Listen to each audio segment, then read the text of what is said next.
What would you put on your to-don't list? This is a question that someone asked me using LinkedIn Learning's new Q&A feature. Now, if you're not familiar with that, you'll find that just below the video on a mobile device or in the upper right-hand corner on your desktop.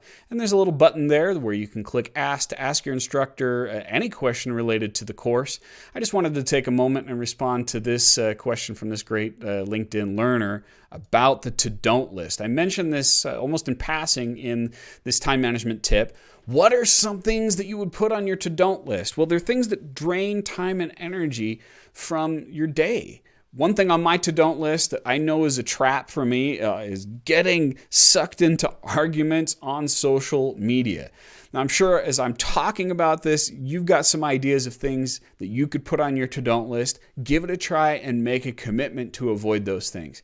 And if you've got any question you'd like to ask me, you can do that by using the Q&A feature on LinkedIn Learning. Thanks for watching.